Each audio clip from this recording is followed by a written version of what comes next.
Hello, and welcome to this Regulatory Transparency Project webinar. My name is Sarah Bankson, and I am Associate Director of RTP here at the Federalist Society. Today, June 16th, 2023, we are pleased to host a discussion on the major changes to federal permitting in the National Environmental Policy Act in the debt ceiling compromise. After the discussion, our panel will take audience questions, so please submit those into the Q&A function at the bottom of your Zoom window. Please note that, as always, all expressions of opinion on today's program are those of the speakers. Our moderator for today's discussion is Mario Loyola, Senior Fellow at the Competitive Enterprise Institute and Florida International University. Mr. Loyola was formerly a member of the White House Council on Environmental Quality. In the interest of time, I'll stop there, but you can read the full and impressive bios for our speakers at regproject.org. Thank you all so much for joining, and now I will hand it over to you, Mario. Hi, thank you, Sarah. Thank you all for being with us today. This is a really great opportunity to explore in depth some of very important changes in the U.S. federal system for permitting and environmental review of major infrastructure projects. In particularly amendments to NEPA, which is the first time National Environmental Policy Act, the first time in its history that it's had such significant amendments. And there's a lot of people who, inside and outside the government, who are wondering what this all means.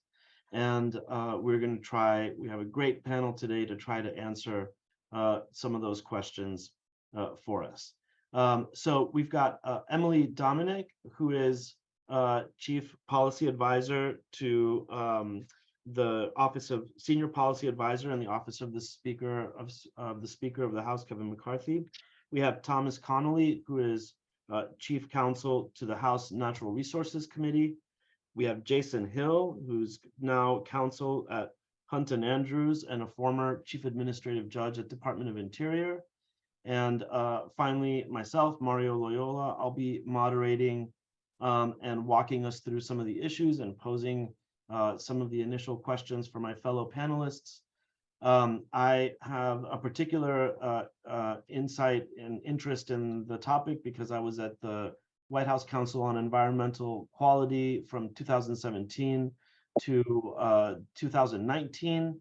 I was one of the principal drafters of the One Federal Decision memoranda of understanding and of the NEPA rule revision.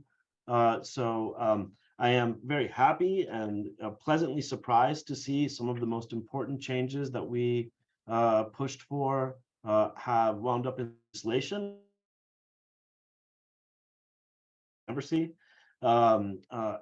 so I just want to impress on people that some of these are really, really major changes that are very long overdue and could save not just project proponents and the taxpayer and the government an enormous amount of effort, but really speed the delivery of major infrastructure projects that the American people deserve, and that you know, from left to right, there's an increasing bipartisan consensus that nobody except trial lawyers and environmental advocacy groups that are in the cottage industry of litigating NEPA can really get what they want under the old system, and that the system needs to change.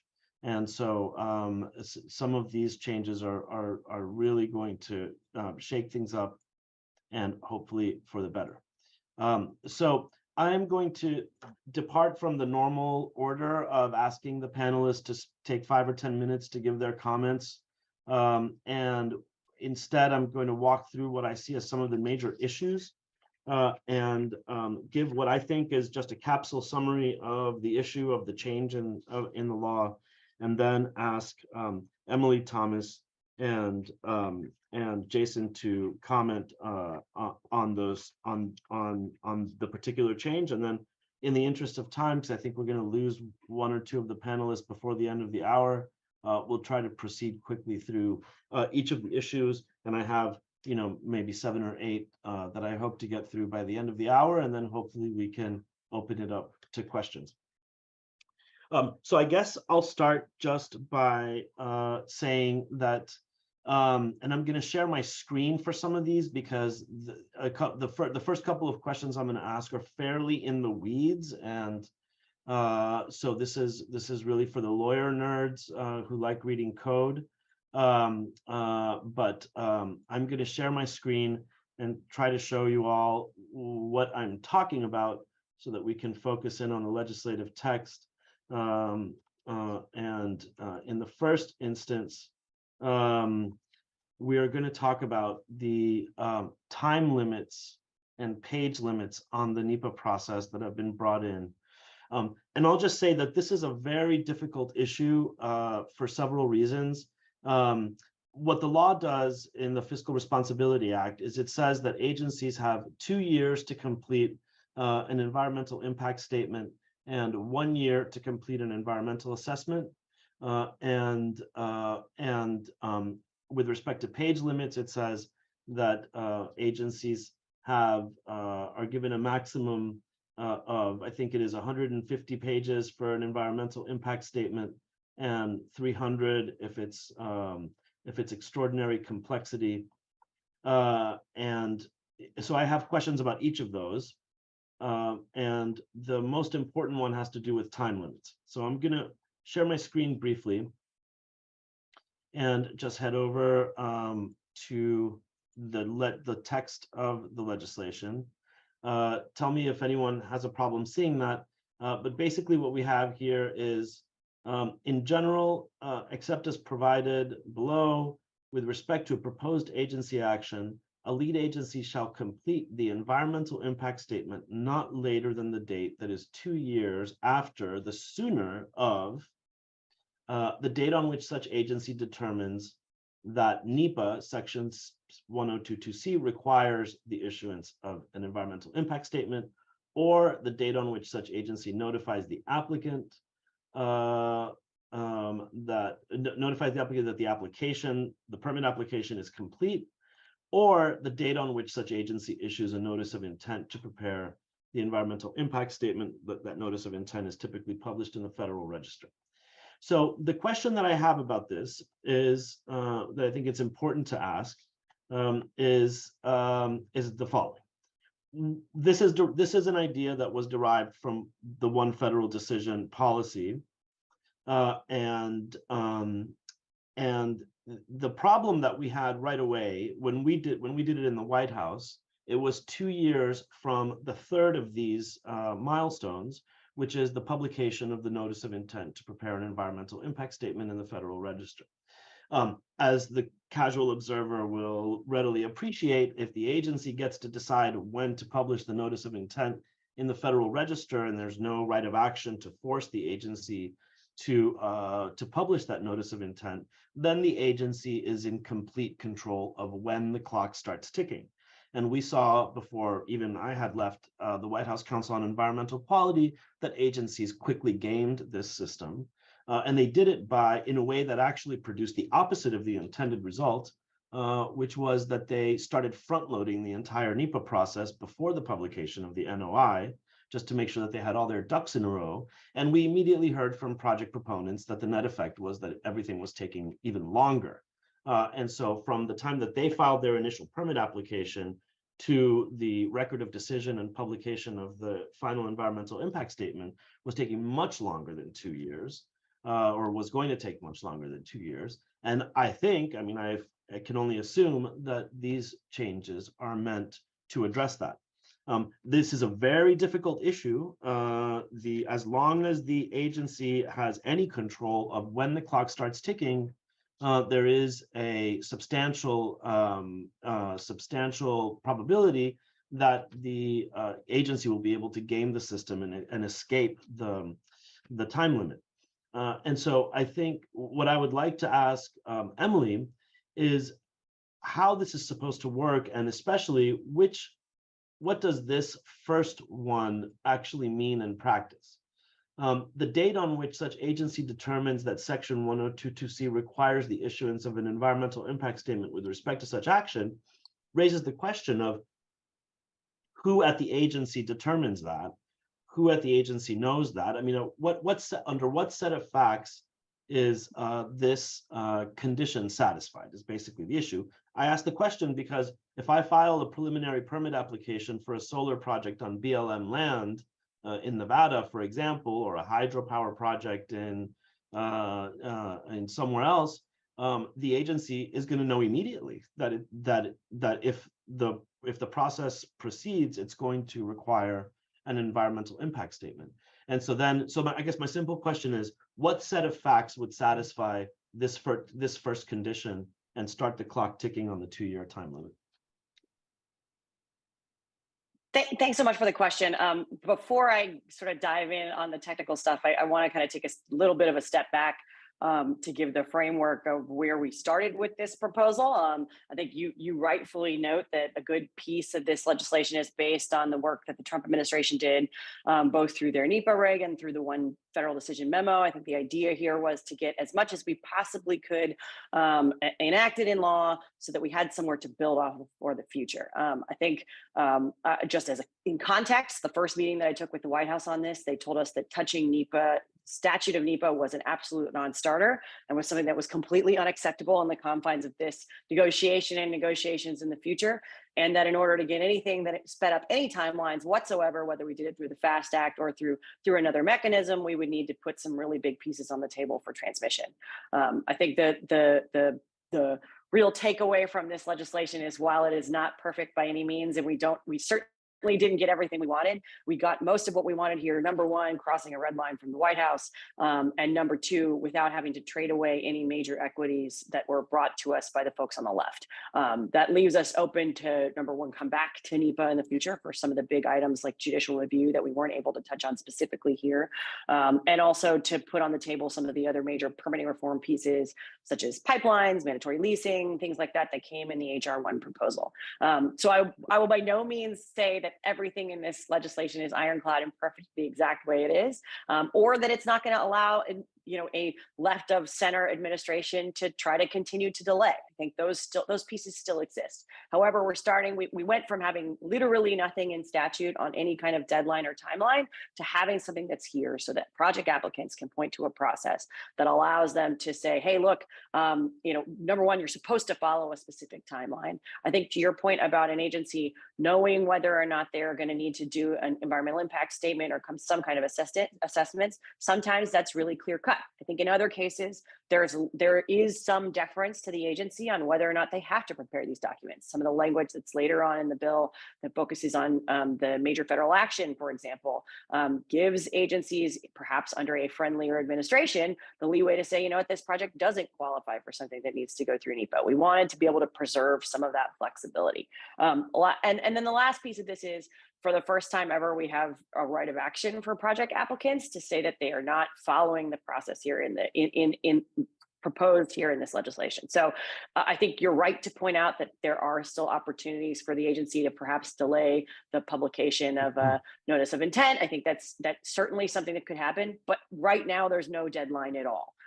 So if I had to choose between a deadline that could be delayed and a deadline that no deadline whatsoever, I'm going to choose this option because I think it gave us more to work on, and frankly, more to give a project applicant to work on when going to a court to say, hey, this wasn't carried out the way it was intended. I'm going to just ask Tom if I missed anything here that's specific, but I think that's kind of my perspective on this section. No, I think you nailed it. I think one of the most important components of this timeline is the right of action component. It, for lack of a better term, allows NEPA litigation to cut the other direction.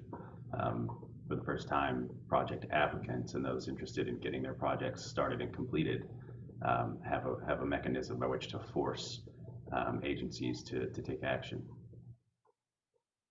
Great. So that's so all of that is appreciated, and thank you for that. But again, so just narrow question, on what set of facts, at what point in a typical process do you think this first milestone would be reached? The determination of when a project whether or not you would need an environmental impact statement. Yeah, I think in most cases it would.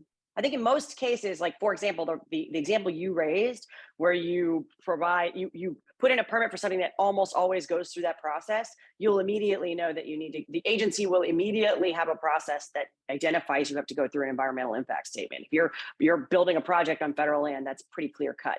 I think there are still going to be some cases where that's less clear cut. And I actually think this provision, frankly, could benefit folks by saying perhaps you do not need to go through you do not need an EIS in this case. And so this wouldn't be a necessary timeline because you're not doing an EIS at all. That was really the intention of sort of the limitations that we put in the major federal action space was, and again, I highly doubt this is going to cut our way that much under a Biden administration, but it's going to set some precedent for the agency sort of saying, look, not everything has to go through this process. And we have these things we can now point to in statute that allow us some flexibility for carve outs. I'll give you a good example of something I've heard since the passage of the FRA on this topic. There's, obviously post CHIPS Act, there's a lot of money out there for the semiconductor industry. And most of those folks were not prepared for the fact that they were going to have to go through the NEPA process. It caught them completely off guard. I think anybody who's on this call probably could have told them they were going to have to go through NEPA, taking huge sums of money from the federal government, but they weren't prepared for it. I will say the folks from Intel came to me last week and said, we think that we might not qualify based on how you wrote the major federal action provision. They're going to have to debate that with the agencies because the agencies are still going to think that those major projects receiving the semiconductor funding under CHIPS are going to qualify for as a major federal action.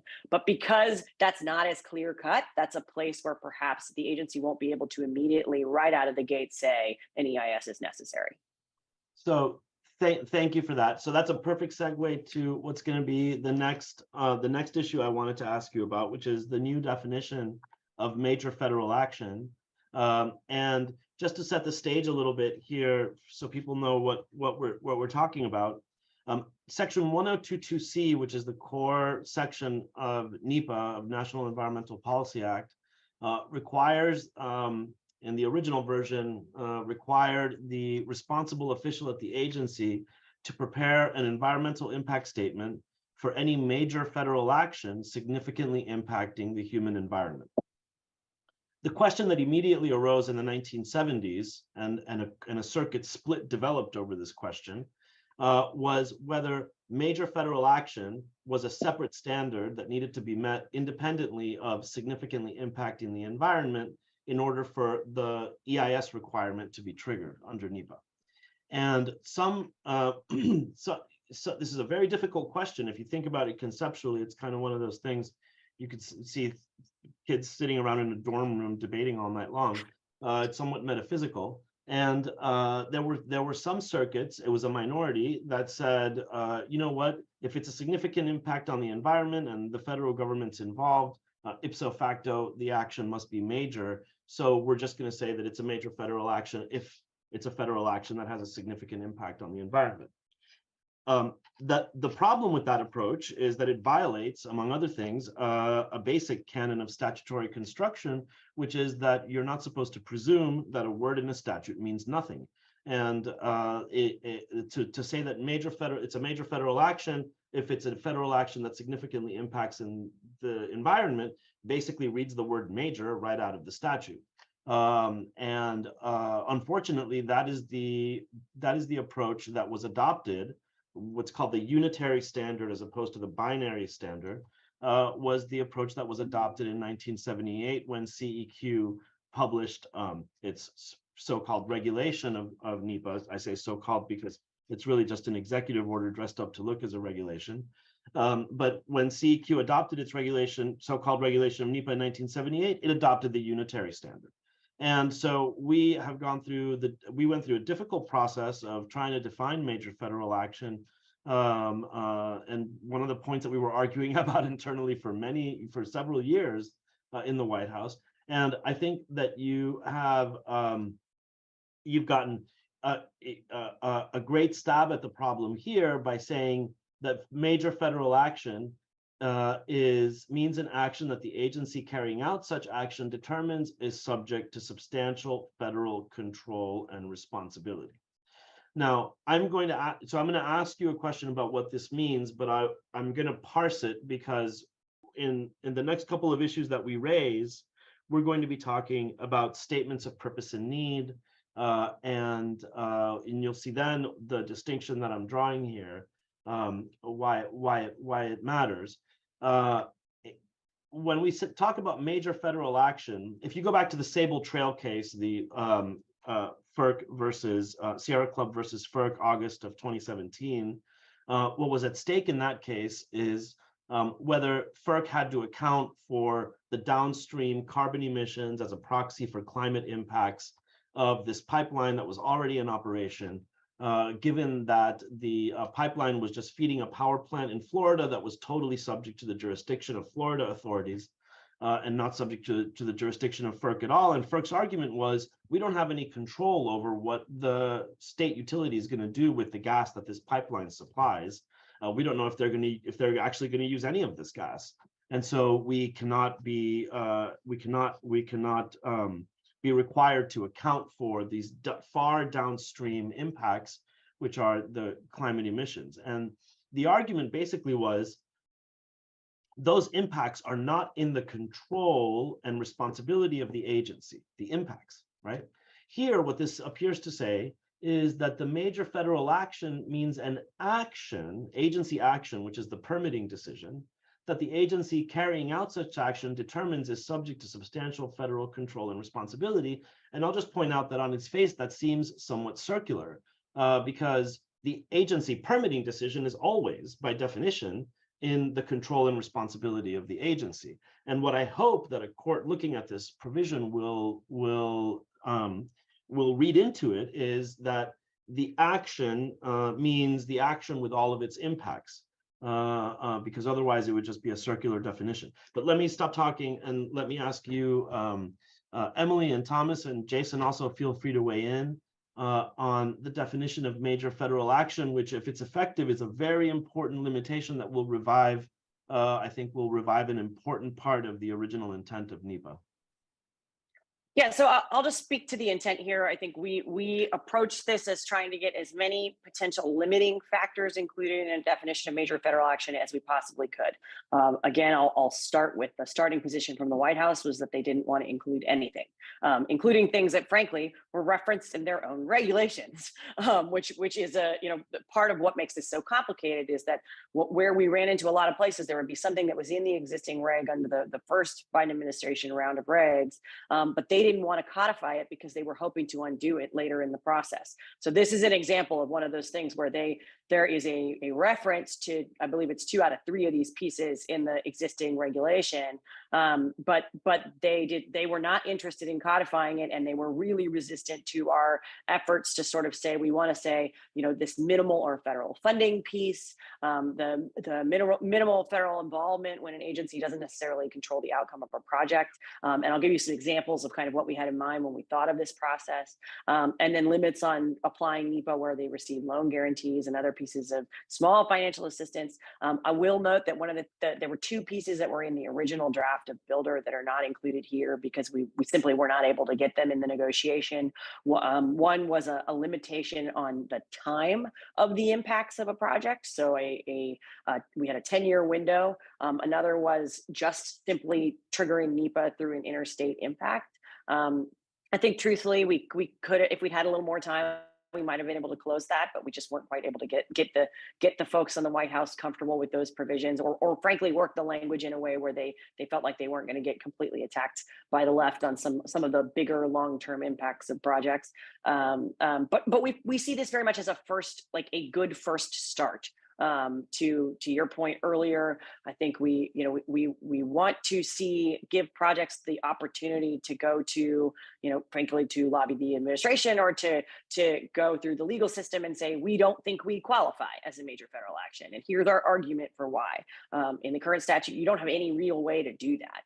So a lot of what we did here, while it's not ironclad and won't necessarily let us win every single time, it gives a lot of these projects that need a foothold to make an argument in court against, frankly, the regulatory overreach they face every day. We're trying to give them that foothold. I think the CHIPS project the CHIPS issue is a perfect example of something where, this is not ironclad by any means, exempting them from the NEPA process, but it gives them something to argue that they didn't have previously.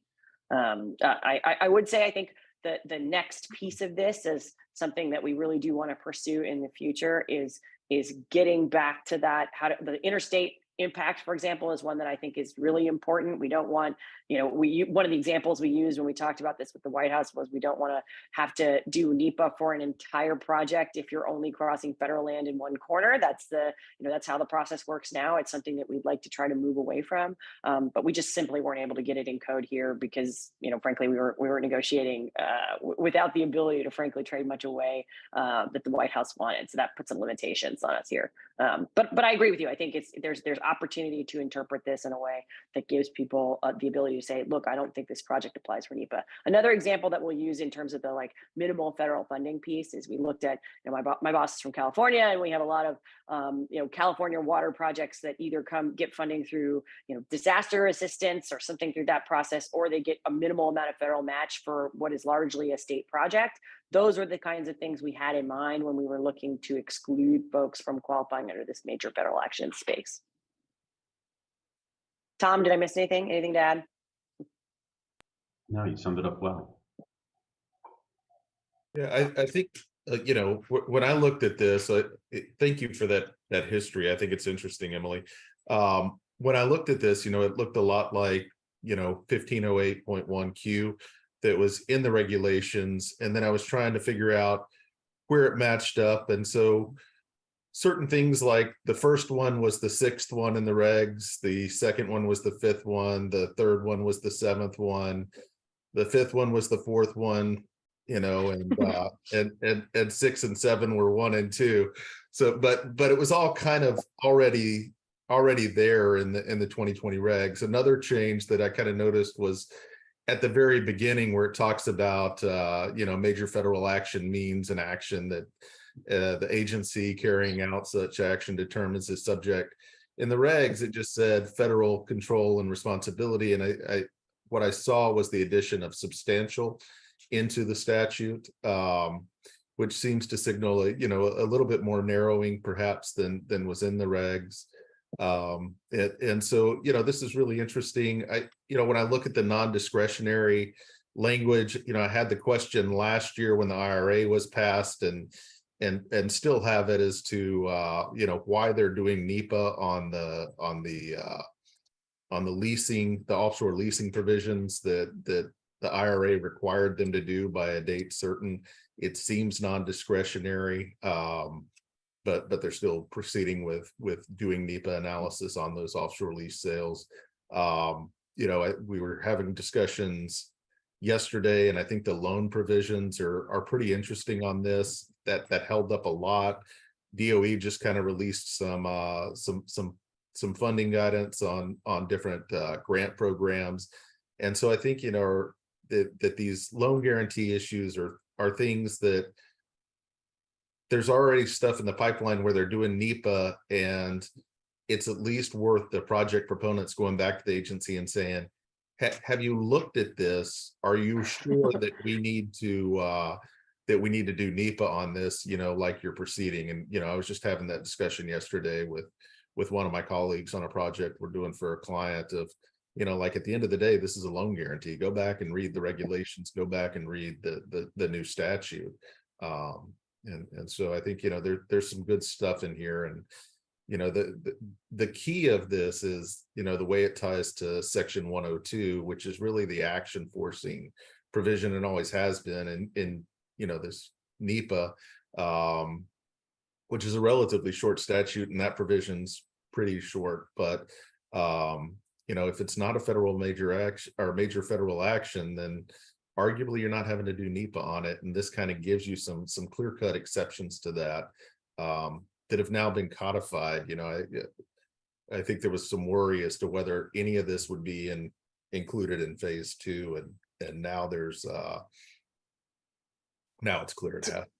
So I'm so glad you raised the loan guarantee piece, because that's in the course of our negotiations, something the White House wanted to strike. And we basically got them to give up on it because I kept pointing out that it was in the 2020 reg.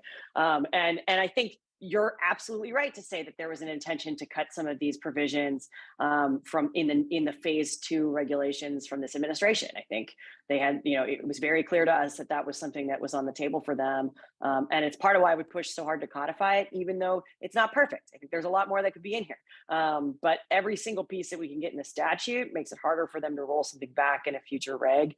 One thing I'll note that we had included in the Builder Act that we weren't able to include here was a exclusion for farm loans, for USDA loans, it was very interesting to us, but we could not reach an agreement on that provision. I think largely because the environmental community has so aggressively turned on the agriculture space, and they wanted to be able to say that they still preserve the right to execute NEPA on farm loans. But it's a fair point. I think I assume the reason they are making some of these loans and loan guarantee projects out of DOE go through the NEPA process is that they had every intention of taking that exclusion out in the phase 2 reg, and now they can't.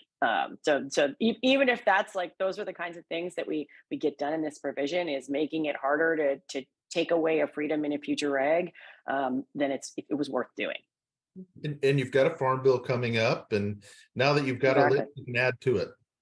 Yeah, absolutely. And I'm glad you said that too, because we sort of see this as the first step on NEPA, not the last. I'm sure that some folks on the other side of the aisle feel differently about that. But I'll just point to, even as recently as this week, we had an FAA reauthorization bill come out of the T&I committee, 63-0 vote, so fully bipartisan bill. And they included one federal decision language specifically for airport projects. This is something that hasn't been done before. They were able to say, look, you just voted for some of this in the FRA, you voted for it in the IIJA. We have a precedent of doing these kinds of streamlining actions for other major projects across the highway space and in other NEPA related projects. Let's do it for airports and airport projects, and the Dems signed off on it. So like that kind of doing something like this allows us to continue to put in small bites in the future, and we hope to continue to leverage it that way, both in other authorization bills and in the approves process. Well, thank you all for that, and I definitely applaud. I mean, I think that this definition is a major win. When we were talking about major federal action, and some of us were particularly emphatic about the need to revive major federal action as an independent standard. The approach that seemed the most fruitful was to create baskets of carve-outs and be able to say, okay, well, let's leave aside the conceptual problem of defining major federal action. Let's think about what is not a major federal action. And so this approach of this list of things that are not major federal actions, I think is a really significant improvement in NEPA, and will provide much needed clarity at the outset of the NEPA process of what is and isn't a major federal action. So really applaud what you all did there. So in the interest of half an hour has already flown by, and before we start losing some of our key panelists, I guess we've already lost one. I just want to kind of try to race through in shorter fashion some of the remaining highlight issues that I think are important. One of the things that I think is really important is the statement of purpose and need, and the fact that now the EIS requires, the legislation requires NEPA documents to contain a statement of purpose and need for the agency action, which is the purpose and need that the agency action is responding to. And that is a very important, that's a very subtle surgical change that I think is very important, because the problem that we've had for decades since the 1978 rule, which was very loosely worded rulemaking in general, is that the agencies weren't clear if they were supposed to be talking about the purpose and need for the project or the purpose and need for the agency action. The purpose and need for the project could be, a hydropower project could serve lots of purposes, but the purpose and need for the agency action is just to respond to the statute that requires the agency to either deny or grant the permit. So that's a very different purpose and need than the purpose and need for the project. And the distinction is crucial because NEPA requires that the agency study not just the impacts of the proposed action, but also alternatives, the impacts of alternatives to the proposed action. And we'll get to another major change, which is alternatives, in just a second. But for example, studies spends hundreds and hundreds of pages in every permit application studying routing alternatives for transmission or pipeline configuration, system alternatives, engineering alternatives, and he doesn't have to study any of this. If FERC thinks that NEPA requires this, it never has. And so all NEPA requires is that FERC present its study of alternatives, which is to either grant or deny the permit application. And so this is a very important change, and it's why I insist that we have very important, just conceptually, for all of those who work with NEPA, to distinguish very clearly between the purpose and need for the agency action and alternatives to the agency action on the one hand, and the purpose and need for the project and alternatives to the project, which in most cases are not going to be any of the agency's business. And so the agency shouldn't be spending hundreds of pages studying alternatives that the project developers can readily exclude for business reasons, and that the agency can often readily exclude for policy reasons. So there maybe the Clean Water Act requires least damaging practicable alternative, and then you have to really compare different alternatives to the routing of the pipeline or whatever. But NEPA does not require the agency to study alternatives to the project, and that's why this definition of purpose and need is so important. I'll wrap that into the next issue, which is what I think is maybe the biggest win of all in this legislation, which is the inclusion of a reasonable foreseeability standard for the impacts that the agency has to study. I was one of those arguing from for months on end that especially after the Sable Trail decision in August of 2017, there had to be some limiting principle on what impacts the agency has to study, because otherwise it's like chaos theory NEPA, and the agency does something and it causes a tornado in China, and the agency has to study all of these potential unforeseeable impacts. So I'll just open it up for Emily and Jason to talk a little bit about the importance of a limiting principle on the alternatives that the agency has to study and on the impacts that the agency has to study. Yeah, I can start there. I mean, I think you're right. In my opinion, the reasonably foreseeable piece was a huge win for us. We didn't get everything we wanted here. I think we had hoped to include a reasonably close causal relationship, which is language that's based on sort of the current case law surrounding the reasonably foreseeable phrase. We couldn't get the White House to agree to that second part, but we felt like inserting that reasonably foreseeable standard in the code allowed us to continue to argue that there's a limitation on what kinds of effects agencies can be studying. I'll also sort of note another section that I think is, it's sort of our holistic approach here was, how do we place limits? How do we narrow the field of what is looked at in the process? One example where we did that was the scope and timeline of scientific review, and when a court or an agency could require additional research. We put some time limits, essentially some guardrails around it, so that you couldn't just require scientific review in perpetuity.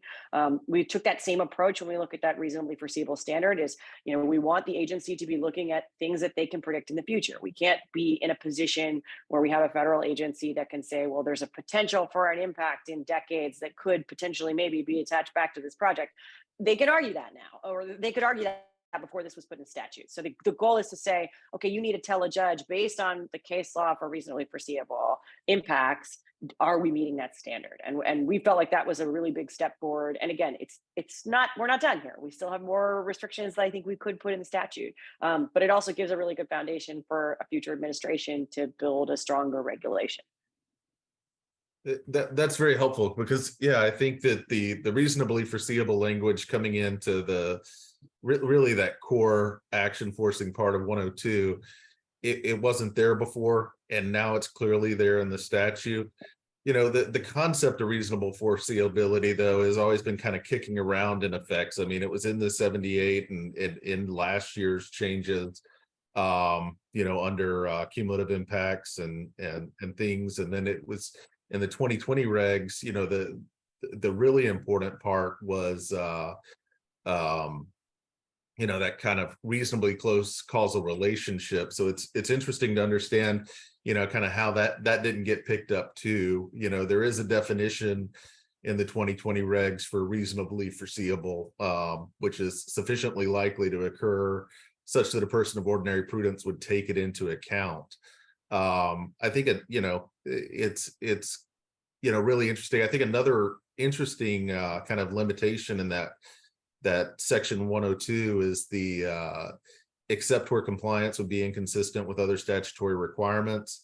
There's there hadn't been an exception there before. And I think, you've got certain statutes where Congress says, when you get this application, get it done in 90 days. And the agency's been doing these environmental reviews on it. And I think this kind of helps those applicants that say, but it says 90 days, yes, you're allowed to consider things and the statute allows that, but doing a 2-year NEPA process is inconsistent with this other statutory provision that requires you to approve or disapprove this in 90 days. And so I think that exception is an important kind of limitation as well.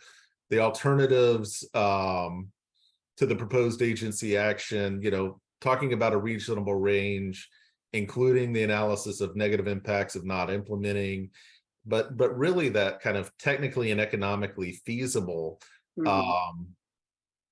Though that was not part of the pre-2020 regs, and now that it's codified in the statute, I think that's an important piece to show that it really needs to be technically and economically viable. And then to Emily's point about the science and when you're required to do the studies and stuff, there is some qualifying language in there about whether it's reasonable, or unreasonable for the amount of time and cost. And is it unreasonable if they go do a study that kind of puts them outside that 2-year that 2-year limit is, so you kind of have to think about how these things interact. I think the argument can be made like, yes, you're saying that you need to do this study in order to evaluate the alternative fully, but you're talking about a 5-year study. And you've got a statute that says you have a 2-year statute of limitations, or you're even talking about an 18-month study. You've still got to be able to get it done within that 2-year period or that 1-year period. And I think that kind of provides some boundaries to what's reasonable in those scientific study provisions. Great. Yeah, and that's part of why part of why we wanted to include that, and part of why the right of action on the 2-year, 1-year timeline is so important.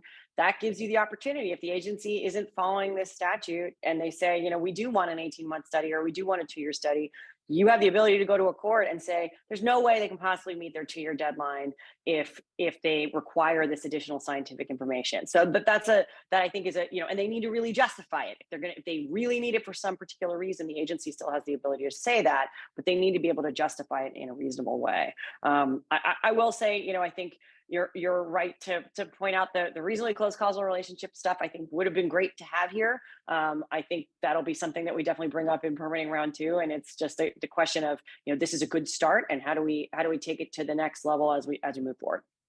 Yeah, so thank you both for that. And I do want to take one question from the audience here, but I will say that I think I don't think that the White House got such a big win there by keeping the reasonably close causal relationship language out, because even without it, the reasonable foreseeability standard right there at the heart of section 1022C of NEPA is clearly, the courts are clearly going to look at that and say, okay, what does that mean? That's like proximate causation in torts, which was exactly the sort of one of the genius aspects of Justice Thomas's opinion in Public Citizen versus Department of Transportation. Yep, that's exactly what we were referencing, and right. We felt like it was better to rely on that case law rather than put in a definition that we felt like was incomplete. Yeah, absolutely. And so I think that now judges will say, oh well, we don't have to invent a whole new case law over this. We can borrow from the law of torts as persuasive authority on the difference between cause and fact. It has to be not just cause and fact, but also proximate cause. And I think that that's a very important limitation. If I can suggest, before going really quickly to this question from Don Reeves, for round 2, if I humbly suggest one thing for round 2, it's in that definition of major federal action to make it to add impacts of the action subject to federal control and responsibility, because going back through the iterative process internally at the White House, the reason why this language about subject to federal control and responsibility originally cropped up in the drafts was precisely to try to say, if the impacts of the action are not within federal control, the environmental impacts of the action are not within federal control or responsibility, then it can't be a major federal action.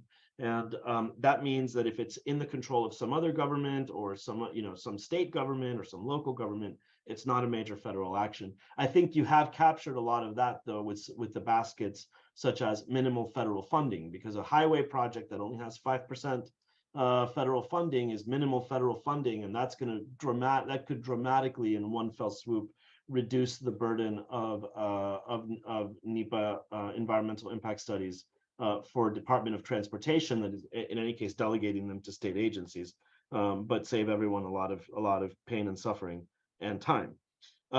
So with that, we have a question from one question from Don Reeves, who says, can someone please speak to the impact of the law on projects already undergoing NEPA review that may no longer be required, I guess she meant to say, or that due to changes in the law, there was no grandfathering, so what is likely to happen? That's a great question. I think that grandfathering existing NEPA reviews would have been a terrible idea, because those grandparents were going to live a long time anyway, and they would have lived much longer if you put that grandfathering clause in. So I would just turn that over to Emily and Jason and see what you all think. Yeah, I mean, I think our perspective, I agree with you on the grandfathering. I think that would have allowed the administration to delay a whole bunch of projects that maybe shouldn't have even been under the NEPA provision at all. I think, truthfully, if not that I'm giving advice to projects out here, I think there's opportunity for them to take advantage of the, right of action provision to make an argument that maybe their process should be abridged or perhaps dropped altogether. I think that they will probably, I expect there will be quite a bit of litigation in that space if the administration doesn't try to be more flexible with some of those projects. But I also will note that, like, I haven't, with the exception of the semiconductor industry, I haven't heard from any specific industry projects at this point. If y'all have, feel free to send them to me. I think we'd be curious to see how this plays out as well. Yeah, I think that a key point on that is just kind of, well, I've lost my train of thought. It happens to the best of us. On the grandfathering, I started thinking about something else that so with the scheduling issue, but yeah. But Jason, on the grandfathering? Yeah, on the grandfathering, we're looking at that with our clients right now. I think, our view is it's immediately in effect. And so some of these projects that are in early stage, we're like, hey, make the agency do these threshold questions, figure out whether it's a major federal action, things like that. Things where we're pretty far down the road on it, it's like, let's just wrap it up as fast as we can. I think the other issue is stuff that was decided before this, and it's now in litigation, and kind of what that means for the litigation, right? Like, okay, yeah, you'd apply the law that was in effect at the time that the decision was made, but to what consequence if there's a remand and they're going to have to analyze it now under the new law? Is there a harmless error, kind of argument to be made there? And so I think it kind of breaks into kind of those three different buckets depending on where they are in the process, right? Like, are we kind of early in the process and can take advantage of this? Are we pretty far along and we just want to get it done? Or are we already in litigation, and what does that mean for the litigation and potential remedy here? Yeah, great, super important, and I think that dovetails nicely with Anthony Cavender's question. Has the Council on Environmental Quality issued any guidance on this legislation? I mean, I'll take that on moderator's prerogative, and as a veteran of CEQ, I can say that it is 100% impossible for them to have issued guidance on legislation that was so recent. I would be astonished if they issue guidance this year, which they may, but anyway, it won't be anytime soon. I will note, though, that the CEQ is testifying before House Natural Resources, I believe, next week. So there'll be an opportunity to ask some questions about this on Yeah. the record. Well, That's great. I do think that they have, phase 2 that they were planning to get out, and based on the unified agenda that came out this week, they're still looking at getting that done, in the next month or two, with phase 2 NEPA. And I think I saw some acknowledgement earlier this week where they said, yeah, this is going to change some of what we were going to put in phase 2, but it still seemed to indicate that they thought they could make those changes and still meet their deadline under the unified agenda. But now the thing is that at some point they're going to have to rewrite, they're going to have to sort of codify all of this in the quote unquote NEPA regs, because now this legislation in material respects sort of overrules the existing NEPA reg. And this is a good opportunity to put in my plug once again that people should just take a close look at whether this is really a regulation to begin with, because in my opinion, it is not a regulation, the CEQ regulation. It is just an executive order. It is not based on any rulemaking authority. There is no rulemaking authority in NEPA. The authority in the preamble say that it's coming from executive orders dating back to the Nixon and Carter and the Trump and Biden administrations now. And all it is a memo to agency heads. And besides being an important conceptual point for litigation, it has a huge impact, like many other aspects of this new legislation, for FERC. A lot of the permitting work in the federal government is done by the Federal Energy Regulatory Commission pursuant to the Federal Power Act or the Natural Gas Act. Or various laws that make FERC the permitting authority, and in this case, the lead agency under the new law. And there is a question whether the CEQ regulation ever had any binding impact on FERC. Now we know that it doesn't with respect to these things. These things, because it's a statute, it does impact the work of FERC. And I think maybe this is a good idea for another webinar, and we can have one or more of the commissioners on to discuss this from FERC. But I think that this could really change how things are done at FERC. And let me ask Emily and Jason to assess that. And then Jason, if you want to take on in the remaining minutes how you think this might shake up how things are done at Interior, that would be great as well.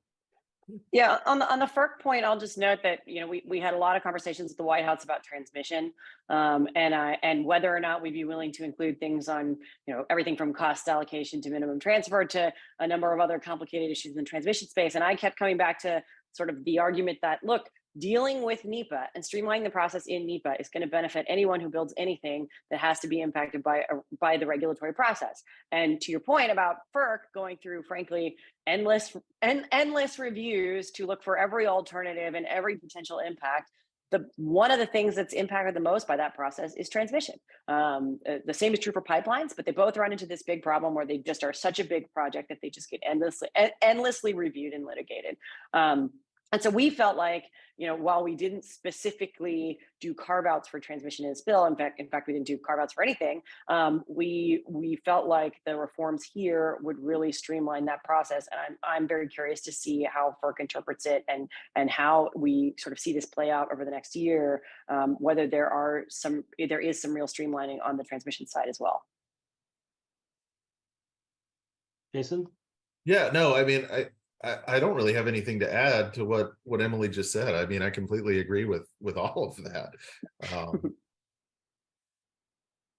Well, so then moving along, and in the couple of minutes that we have left, I do want to highlight another very important, what I see as a very important change, which will just admit that I argued very persistently and through a strategy of exhausting my colleagues at CEQ for this change when I was in the White House, which is to allow the project proponent to prepare their own environmental impact statement. I thought that the argument that the agency should be selecting a contractor that the project proponent pays for but doesn't have any privity with the project proponent otherwise was a really cumbersome and onerous way to get around a very simple conflict of interest potential that in any case was more apparent than real. This is something that's really going to give project proponents significant control over the clock. And I will say, next week at Council on Environmental, Competitive Enterprise Institute, not to be confused with Council on Environmental Quality, we're going to be releasing a report that I've been working on for many months that is a survey of best practices in other major industrial economies in the permitting space. And in every other country, the project developers are the ones that have to prepare the environmental impact statement.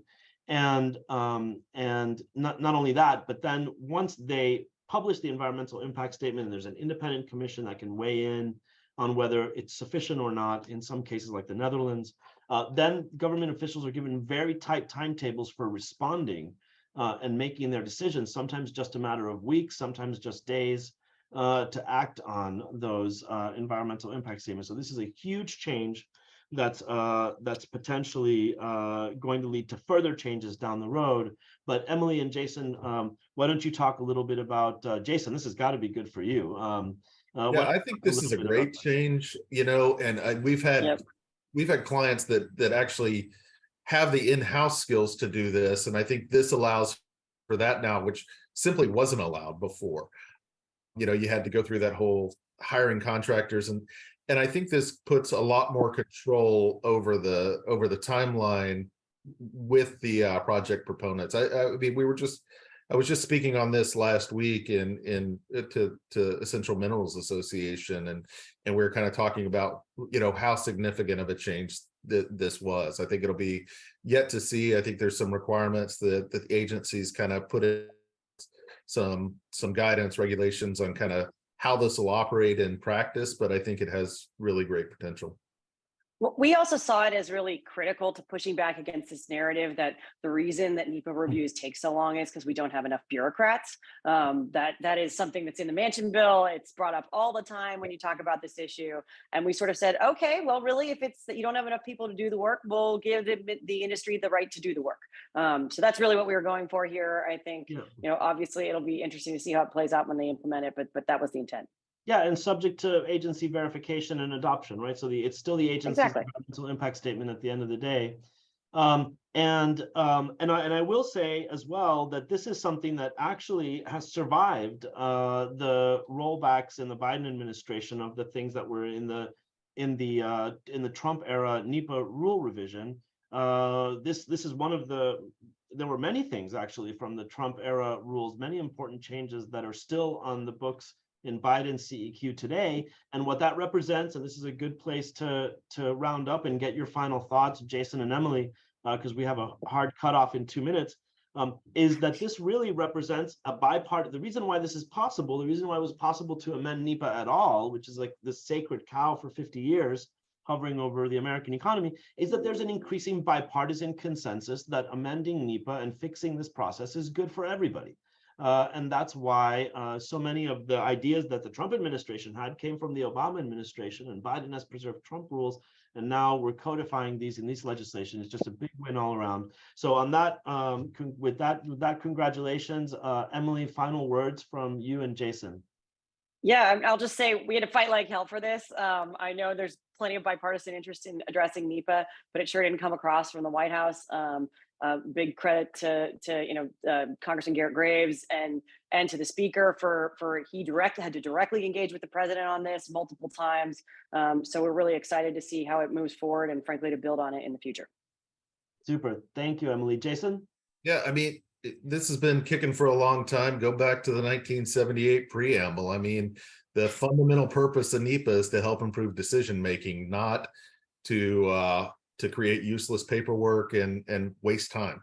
And that was there from the beginning. And this kind of helps us move towards that. It had gotten away from it. Well, super. Thank you very much, Emily. Thank you very much, Jason.